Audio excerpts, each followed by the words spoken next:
ಅದು ಏನು ಇಷ್ಟು ನೋಡಿದ್ರಲ್ಲಿ ಏನಾಯಿತು ಅಂತ ನಾನು ಶೂಟಿಂಗ್ ಮಾಡ್ತಿದ್ದೆ, ಕಾಟ್ಯಾರ ಶೂಟಿಂಗ್ ಮಾಡ್ತಿದ್ದೆ. ಅದೇ ಹೇಳ್ತಾರೆ ಆ ಥರ ಟಿಪಿಕಲ್ ಒಂದು ಫಿಲ್ಮಿ ಸ್ಟೈಲ್ ಆಫ್ ಪ್ರಪೋಸಲ್ಸ್ ಥರ ಏನು, it is more of understanding ಏನು ಅಂತ. ಸೊ ಆ ಥರದ್ದು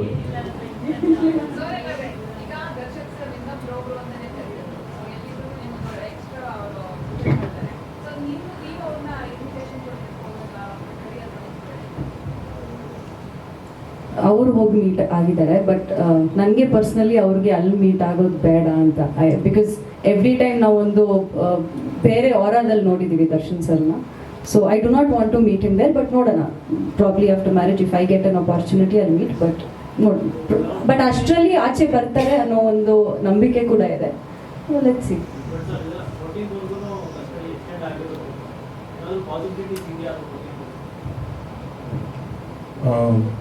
ಇಲ್ಲ, ನಮಗೂ ಅದು ಇವಾಗಲೇ ಗೊತ್ತಾಗಿತ್ತು. ಬಟ್ ಇವಾಗ ಫಸ್ಟಿಗೆ ಇರಬೇಕಲ್ಲ ಮತ್ತೆ ಹಿಯರಿಂಗು 14 days. ನಾನು ಲಾಸ್ಟ್ ಅವ್ರಿಗೆ ಮೀಟ್ ಮಾಡಿದಾಗ ಕೂಡ ಅವರು ಅದೇ ಅಂದಿದ್ದು, ನೀನು ಏನೇ ಕಾರಣಕ್ಕೂ, ಯಾಕಂತಂದರೆ ಈ ಡೇಟ್ಸ್ನ ನಾನು ಮುಂಚೆ ಮಾತಾಡಿದ್ದೆ ಸರ್ ಹತ್ರ. ಅವಾಗ ನಾವು ಅವ್ರ ಸಿನಿಮಾ ನಮ್ದೆಲ್ಲ ಪ್ಲ್ಯಾನಿಂಗ್ ಇರೋದಕ್ಕೆ ಒಂದು ಡಿಸ್ಕಷನ್ ಅಂತ ಬಂದಿತ್ತು, ಯಾವಾಗಾದರೆ ಏನು ಅಂತಂದ್ರೆ. ಅವಾಗ ನಾನು ಹೇಳಿದ್ದೆ ಈ ಥರ ಡೇಟ್ಸ್ ಆಪ್ಷನ್ ಇದೆ, ಆಗಸ್ಟ್ ಅಂತಂದ್ರೆ. ಓಕೆ, ನೀನು ಆಗಸ್ಟ್ ಮಾಡೋದು ಅವ್ರಿಗೆಲ್ಲ ಗೊತ್ತಿದ್ದಿದ್ದು. ನಾನು ಹೋದಾಗಲೂ ಅವ್ರು ಫಸ್ಟ್ ಅದೇ ನನಗೆ ಹಾಯ್ ಹಲೋ ಅಂತ ಒಂದಿಲ್ಲ. ಫಸ್ಟ್ ಅವ್ರು ಕೇಳಿದೆ, ಮದುವೆ ಪ್ರಿಪ್ರೇಷನ್ಸ್ ಎಲ್ಲ ಚೆನ್ನಾಗಿ ನಡೀತಾ ಇದೆಯಾ ಅಂತಂದು. ನಾನು ಸಖತ್ ಎಮೋಷ್ನಲ್ ಆಗಿದ್ದೆ ಅಲ್ಲಿ, ನನಗೆ ಏನು ಮಾತಾಡಬೇಕು ಗೊತ್ತಾಗ್ತಿರ್ಲಿಲ್ಲ. ಅವರೇನೇ ನಾನು ಸಮಾಧಾನ ಮಾಡ್ಬಿಟ್ಟು ಅಲ್ಲಿ ಹೇಳಿದ್ರು, ಏನು ಚೇಂಜ್ ಆಗಬಾರ್ದು, ಅದೇನು ಡೇಟ್ ಇದೆ ಅದೆಲ್ಲ ಒಳ್ಳೆ ಮುಹೂರ್ತದ ಟೈಮೆಲ್ಲ. ಯಾಕಂದ್ರೆ ನಾವು ಅಷ್ಟೊತ್ತಿಗೆ ಲಗ್ನ ಪತ್ರಿಕೆ ಓದಿಸಿದೆಲ್ಲ ಆಗೋಗಿತ್ತು. ಸೊ ಅದೆಲ್ಲ ಚೇಂಜ್ ಮಾಡಬಾರ್ದು, ಒಳ್ಳೇದಲ್ಲ. ಅದೇನಿದೆ ನೀನು ನಾನು ಬರ್ತೀನಿ, ನಾನು ಬರ್ತೀನಿ, ನೀನು ಟೆನ್ಷನ್ ಮಾಡ್ಕೋಬೇಡ, ನೀನು ಮದುವೆ ಮಾತ್ರ ಡೇಟ್ ಮುಂದಕ್ಕೆ ಹಾಕ್ಬೇಡ ಯಾವುದೇ ಕಾರಣಕ್ಕೂ ಅಂತಲೇ ಅವ್ರು ಹೇಳಿದ್ರು. ಸೊ ಹಾಗೆ ಅದನ್ನು ಫಾಲೋ ಮಾಡ್ತಾರೆ. ಖಂಡಿತವಾಗ್ಲೂ ಇತ್ತು ನನಗೆ.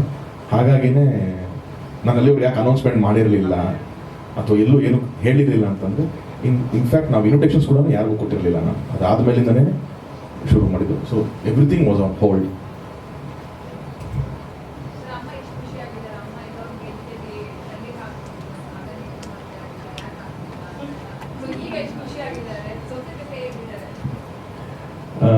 ಭಾಳ ಖುಷಿಯಾಗಿದ್ದಾರೆ ಖಂಡಿತವಲ್ಲ. ಅದು ತಾಯಂದ್ರಿಗೆ ಮಕ್ಕಳು ಮದುವೆ ಅನ್ನೋದು ಕನಸದು. ಸೊ ಹಾಗಾಗಿ ನಮ್ಮ ಮನೆಯಲ್ಲಿ ನಂದನ ಮದುವೆಗೆ ತುಂಬ ಗ್ಯಾಪ್.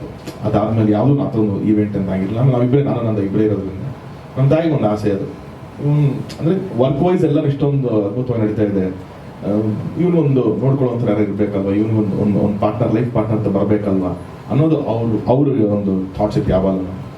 ಬಟ್ ನಾನು ತುಂಬ ಒಂದು ಫೋಕಸ್, ನನ್ನ ಕೆರಿಯರ್ ಒಂದು ಸೆಟ್ ಆಗಬೇಕು. ಯಾಕಂದರೆ ಟೆಕ್ನಿಷಿಯನ್ ಲೈಫ್ ಬೇರೆ, ಆ್ಯಕ್ಟರ್ಸ್ ಲೈಫ್ ಬೇರೆ ಇರುತ್ತೆ. ಸೊ ನನ್ನ ಒಂದು ಗೋಲ್, ನನ್ನ ಅದ್ರ ಮೇಲೆ ನನ್ನ ಗುರಿ ಇತ್ತು ಅಷ್ಟೇ. ಸೊ ಹಾಗಾಗಿ ಸ್ವಲ್ಪ ಎಮೋಷ್ನಲ್ ಆಗ್ತಿದ್ರು. ಸೊ ಈಗಲೂ ಎಮೋಷ್ನಲ್ ಇದ್ದಾರೆ, ಬಟ್ ಇನ್ನು ಖುಷಿ ವಿಚಾರದಲ್ಲಿದ್ದಾರೆ. ಇನ್ನು ಅವರು ಸೊಸೈಟಿ ಜೊತೆ ಹೆಂಗಿರುತ್ತೆ ಅಂತ ನೀವು ಅವ್ರು ಕೇಳಿದ್ರೆ ಅವ್ರು ಹೇಳ್ತೀನಿ. She is very friendly. Actually ನಮ್ಮ ಮನೆಯಲ್ಲಿ ಫಸ್ಟ್ ಅವ್ರಿಗೆ ಮೀಟ್ ಆದಾಗ ಹೋದಾಗ ನಮ್ಮ ಮನೆಯಲ್ಲಿ ಎಲ್ಲರೂ ಹೇಳೋದು ಅದೇನೆ, you are very lucky to get ಅಮ್ಮ ಅಂತ. ಅಂದರೆ ತುಂಬ ಫ್ರೆಂಡ್ಲಿ ಆಗಿರ್ತಾರೆ ಆ್ಯಂಡ್ ಜೋವಿಯಲ್ ಆಗಿರ್ತಾರೆ. So I think I am very lucky always.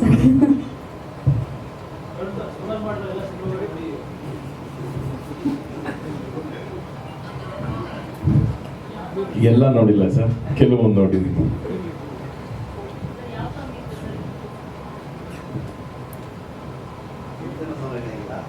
ಯಾಕೆ ನನ್ನ ಸಿನಿಮಾ ಅಲ್ವಾ ಅದು? ಇಲ್ಲ, she is given some wonderful songs. ಹಂಗೆ ನೋಡಿದ್ರೆ ಪಂಚತಂತ್ರದಲ್ಲೂ ತುಂಬ ಬ್ಯೂಟಿಫುಲ್ ಸಾಂಗ್ಸ್ ಇತ್ತು. ಬನಾರಸಲ್ಲಿ ಅದ್ಭುತವಾದ ಸಾಂಗ್ಸ್ ಇದೆ. So she is been lucky, she is got some beautiful songs.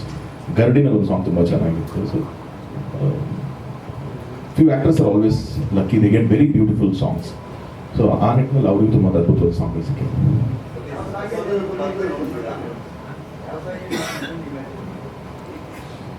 ನಾನು ಸಿನಿಮಾ ಕಥೆನೇ ಇಮ್ಯಾಜಿನ್ ಮಾಡ್ಕೊಂಡಂಗೆಲ್ಲ ಸಾಂಗು ಅದೆಲ್ಲ ಇಲ್ಲ ಸತ್ಯ. ಅವ್ರಿಗೆ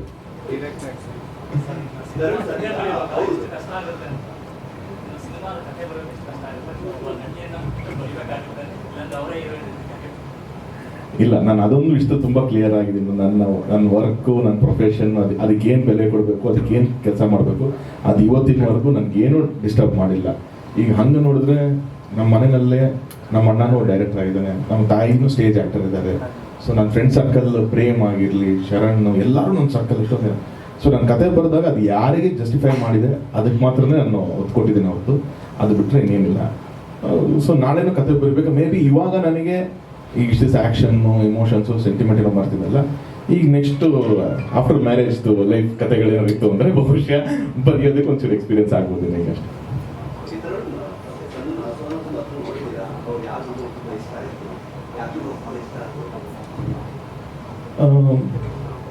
ಮೈಂಡ್ ಸೆಟ್ ಬೇಸಿಕಲಿ ಅವ್ರು ಏನು ಫ್ಯೂಚರ್, ಅವ್ರು ಹೆಂಗೆ ಯೋಚನೆ ಮಾಡ್ತಿದ್ರು, ನಾನೇನು ಯೋಚನೆ ಮಾಡ್ತಿದ್ದೆ, ಅದೊಂದು same. And it is very pure soul, ಅಂದರೆ ಒಳಗಡೆಯಿಂದ ತುಂಬ ಕ್ಲೀನ್ ಫ್ರಮ್ ಹಾರ್ಟ್ ಅಂತ ಹೇಳ್ತಾರೆ ಗೊತ್ತಾ, ಆ ಥರದ್ದು ಏನು ಕಲ್ಮಶ ಇಲ್ಲದೆ ಇರುವಂಥ ಒಂದು ಹೃದಯ ಇದು ಅಂತ ನನಗೆ ಕನೆಕ್ಟ್ ಆಗಿದ್ದು first. And very innocent she is. ಈಗ ನಮ್ಮಿಬ್ಬರು ರಿಲೇಷನ್ಶಿಪ್ಪಲ್ಲಿ ಕೆಲವೊಂದು ಹೇಳ್ತಾರೆ ಆಪೋಸಿಟ್ಸ್ ಅಟ್ರಾಕ್ಟ್ ಅಂತಂದು. ನಾನು ತುಂಬ ಯೋಚನೆ ಮಾಡ್ತೀನಿ, ನಾನು ತುಂಬ ಈ ಥರನೇ ಲೈಫು ಹಿಂಗೆ ಇರಬೇಕು, ಅವ್ರು ತುಂಬ ಆ ಮೂಮೆಂಟಿಗೆ ಲಿವ್ ಮಾಡ್ತಾರೆ. ಸೊ ಹಾಗಾಗಿ ಅದು ಬ್ಯಾಲೆನ್ಸ್ ಆಗುತ್ತೆ ಅನ್ನೋದು ನನಗೆ ಇಷ್ಟ. But she is a very very pure soul.